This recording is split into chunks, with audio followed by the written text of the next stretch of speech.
이번 온체인 지표 상승이 여러 표에서 나타났는데 이게 개인 투자자 중심이 아니라 기관성 자금 움직임으로도 보이는 신호가 있었을까요? 이제 XRP 생태계에서 가장 큰 뉴스 중에 하나가 그 SBI 리플 아시아랑 도플러 파이낸스의 협업 발표 소식이었는데요. 이 SBI 리플 아시아 같은 경우에는 XRP의 가장 우호적인 금융기관으로 알려져 있는 SBI 홀딩스랑 리플 랩스의 양사가 이제 만든 조인트 벤처인데요. 2016년도에 출범해가지고 지금까지도 이제 XRP 생태계 발전에 가장 큰 기여를 하고 있는 기관입니다. 그리고 이제 도플러 파이낸스는 XRP 기반의 네이티브 예치 보상 프로토콜인데 기관이나 개인들이 보유하고 있는 XRP를 활용해서 온체인으로 이제 수익화할 수 있는 인프라를 구축하고 있는 생태계에서 가장 큰 프로토콜입니다. 특히 도플러 파이낸스 같은 경우는 그레이스케일의 모회사인 디지털 커런시 그룹을 포함해서 메이븐 11이라든지 해시키 캐피탈 이런 유수의 기관 투자사로부터 이미 투자를 받은 바도 있고 파이어블록스나 빅고 그다음에 세프 같은 기관형 커스터디 인프라 개발사들이랑 협업을 해가지고 XRP 생태계의 선두주자로 자리매김하고 있는 그런 서비스. 이번 파트너십 발표를 통해 가지고 SBI 리플 아시아가 XRP 기반 프로젝트와 진행하는 첫 협업 사례인데 이 같은 경우에는 투명성이랑 규제 준수성을 갖춘 XRP 레저 기반의 예치 리워드형 상품 도입을 가속화하겠다는 그런 계획도 발표를 해가지고 추후에는 전통 기관이 XRP 레저 온체인으로 진입을 하고 그다음에 전통 금융, 그다음에 온체인 금융 간의 연결을 강화할 수 있는 그런 기념비적인 사례가 될 걸로 판단이 되고 있습니다. 네, 그러면 이번에 온체인 지표도 좋았고 기관성 자금의 흐름도 좋았고 그리고 암호화폐 전반적인 비트코인이나 이더의 좀 큰 코인들의 흐름도 좋았는데 사실 XRP가 늘 이런 대세 상승과 같이 가지는 않았었던 경우도 많았어서 전반적인 코인 시장이 오를 때 XRP가 좀 더 강하게 오른 이유를 대중들이 쉽게 이해할 수 있게 설명해 줄 수 있을까요? XRP도 암호화폐 자산이다 보니까 그 시장 흐름에 따라서 맞춰서 가긴 하지만은 결국에는 그 내재되어 있는 펀더멘탈과 다가오고 있는 이 온체인 시장의 어떤 확장 가능성 이런 것들을 같이 맞물리게 되면은 다른 암호화폐 자산보다 훨씬 더 큰 그런 가격 상승을 가져오는 경우가 많거든요. 과거에도 사실 이런 경우가 되게 많았었는데 온체인 분석을 통해서 투자자분들이 이런 것들을 파악을 하시게 되면은 훨씬 더 투자하시는데 도움이 될 거라고 생각을 하고 있습니다.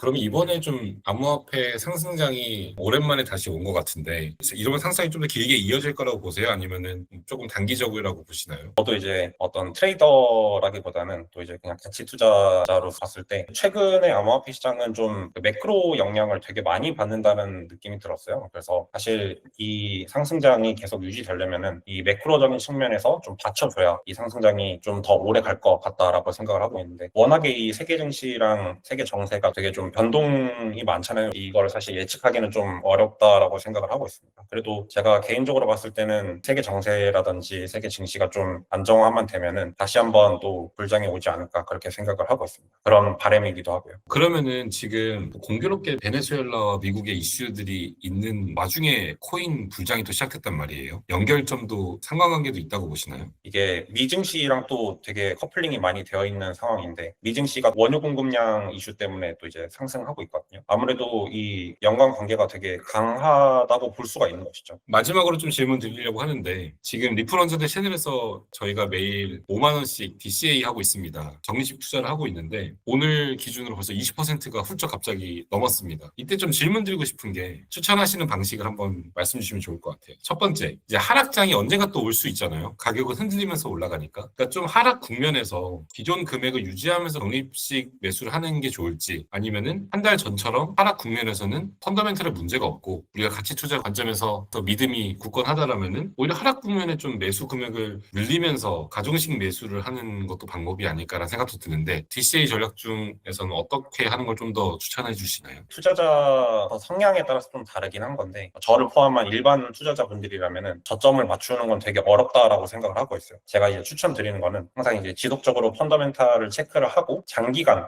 적립식 매수를 꾸준히 일정 금액씩 하는 게 가장 이제 성공적인 투자가 될 확률이 높다라고 그렇게 생각을 하고 있습니다. 오랜만에 XRP 가격이 좀 많이 올라줬는데 우리 XRP 투자자분들께 축하 인사 한마디 드리고 마무리하도록 하겠습니다. 작년 말부터 해가지고 워낙에 이 가격이 되게 안 좋은 모습만 보여줬었는데 작년 뭐 산타랠리 이렇게 뭐 해가지고 사실 상승장을 기대하는 분들이 되게 많았던 것 같아요. 근데 작년 연말 딱 보면서 역시 이제 모두가 기대하는 그런 불장은 오지 않는구나. 역시 이제 개인들에게는 기회를 잘 주지 않는구나. 이런 것들 되게 뼈저리게 느꼈고 제가 볼 때는 좀 장기간 투자를 한다라는 생각으로 계속 이제 꾸준히 투자를 하다 보면은 또 오늘같이 되게 좋은 일들이 일어날 거라고 생각을 하고 있고 저는 되게 긴 호흡으로 봤을 때 XRP는 되게 큰 상승 여력을 가지고 있다라고 생각을 하고 있어요. 그래서 항상 말씀드리고 싶은 거는 일희일비하지 않고 꾸준히 펀더멘털 체크를 하고 장기간 투자할 수 있는 그런 환경을 조성하는 게 좋을 거라고 생각을 하고 있습니다. 상승과 하락에 너무 흔들리지 마시고 그 중심을 잡고 투자를 하셨으면 좋겠다는 생각이 듭니다.